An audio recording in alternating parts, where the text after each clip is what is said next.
I have a question maybe you guys can help me with.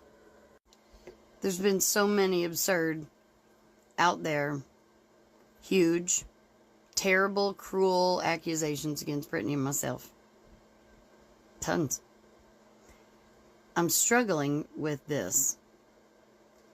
If I put together, or ask Brittany to, or the many people that can, if I put together all of our documents and audio and things,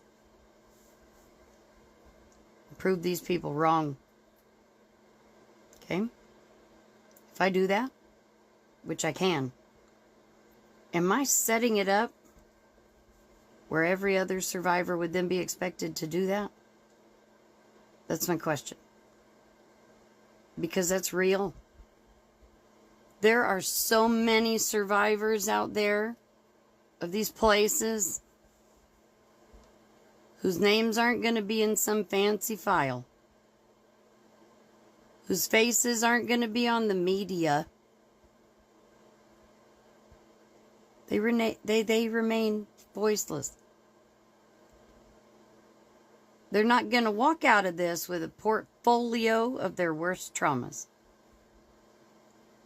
And how many of them are going to be able to stand against a pocket full of claims of whatever that are exploiting them,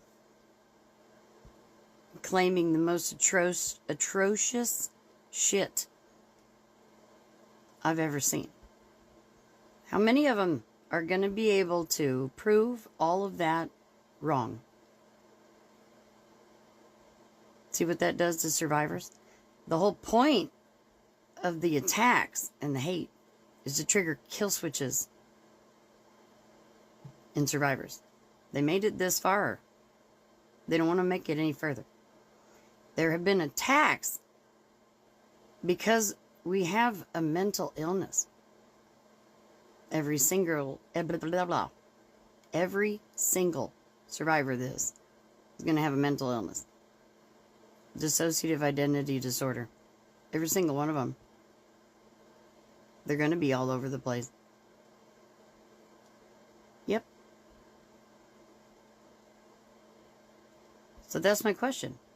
If I lay out all the documents, because I've had to record everything I do because I have dissociative identity disorder. That way I didn't forget anything I've done. And people couldn't say I've done things that